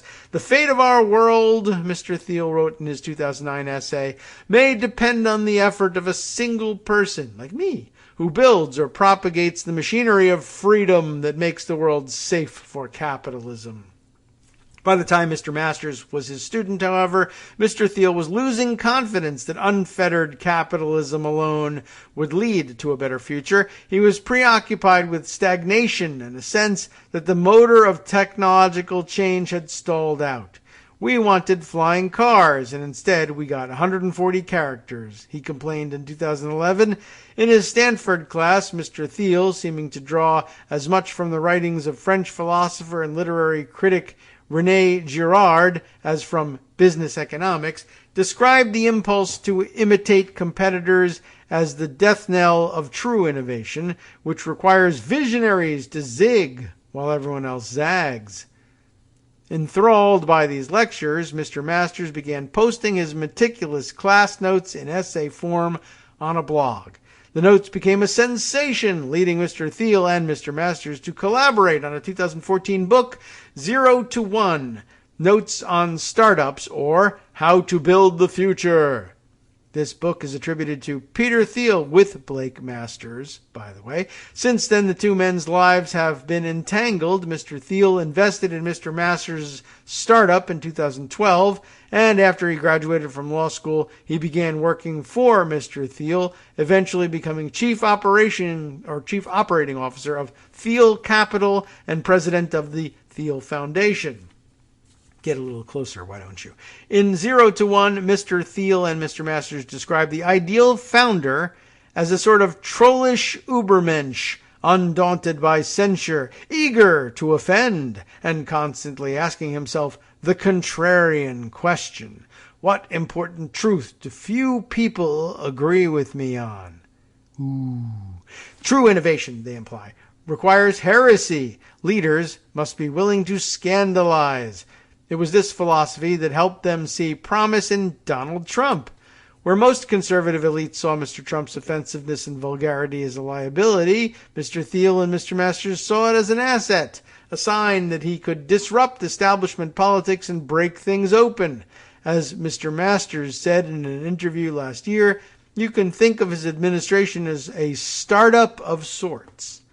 But by investing in Mr. Trump, Mr. Thiel was also subtly reorienting his political posture. Once a leading advocate for exit, Mr. Thiel has since found his voice, using his wealth and power to shape American governance to his liking. In just a few years, he went from pining for off-world colonies and funding anarchist barges to a prominent role on a presidential transition team.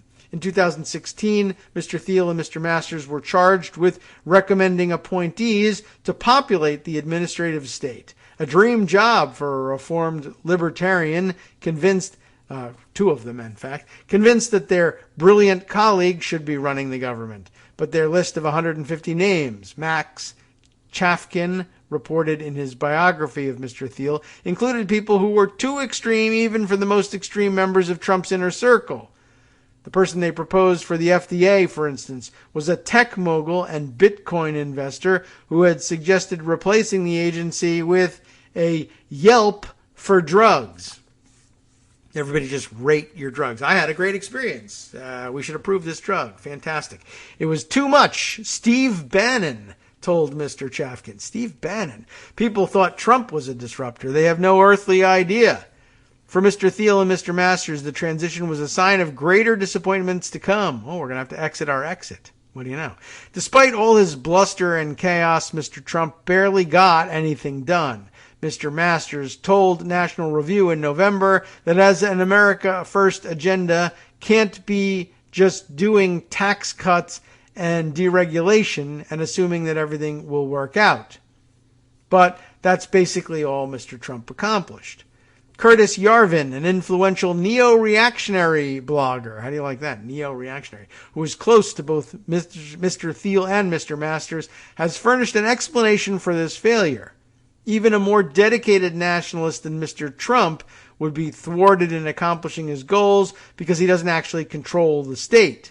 Nothing happens without the consent of an unelected oligarchy of status-obsessed elites. The journalists and professors who shape the nation's political reality, the corporate leaders who set its economic priorities, and the tenured agency bureaucrats empowered to decide, ultimately, how and whether to carry out the president's will. This cabal, which Mr. Yarvin calls the cathedral, has no investment in America's national interest, only in the perpetuation of its own cultural hegemony. And it's totally real and stuff, guys. A creature of Silicon Valley, Mr. Yarvin sees American governance as a piece of old software larded with junk code, an accumulation of inefficient solutions to coding errors encountered in its long existence. It has maybe some provenance there. The best way to radically improve its operation, Mr. Yarvin reasons, is to cease adding more workarounds and get rid of the junk code in one fell swoop. How? By replacing the president with a Caesar figure or a monarch who would bypass the Constitution, shut down independent news outlets like CNN and the New York Times, and abolish many federal agencies. Sure, this may sound nuts, and yet a sense that the American state has become too weak to achieve its own aims is common among intellectuals across the political spectrum. The economist Tyler Cowen's state capacity libertarianism and the Times columnist Ezra Klein's supply-side progressivism are distinct flavors of the same plaint, are they? All of them identify an accumulation of regulations and administrative procedures as a hindrance to delivering the things people need: energy, drugs, housing, and infrastructure in greater and cheaper abundance. What's distinctive about Mr. Yarvin is his hostility to democracy as such, which Mr. Masters and Mr. Thiel seem to share.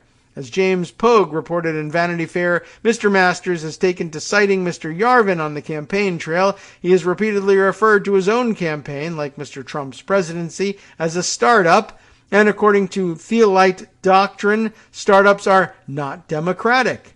As Mr. Masters records in the notes from one of Mr. Thiel's lectures that didn't make it into 0 to 1, a startup is basically structured as a monarchy. We don't call it that, of course, because anything that's not democracy makes people uncomfortable.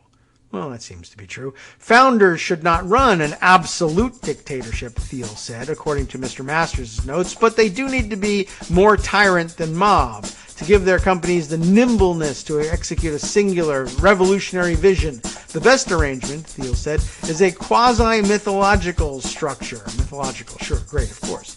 Where you have a king-like founder who can do more than a democratic ruler.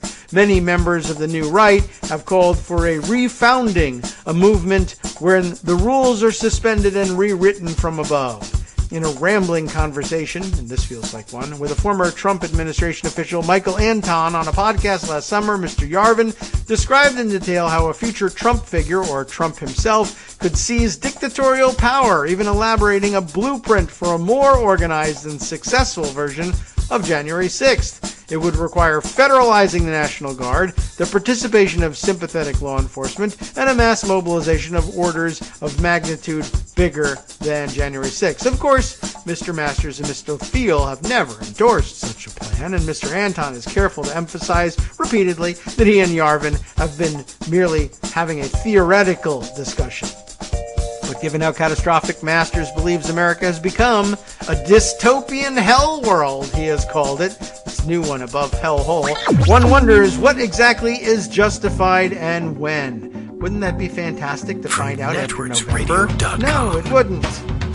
You have been listening to Kagro in the Morning with David Waldman. So as you can see, some dangerous people and some dangerous propositions in the offing. We'll get back to that and discuss it a little bit more, I am sure, as the campaign progresses. But for now, the triumphant return of the West Coast Cookbook and Speakeasy with Justice Putnam, who's apparently up to speed, feeling chipper, and ready to go. Take it away, Justice.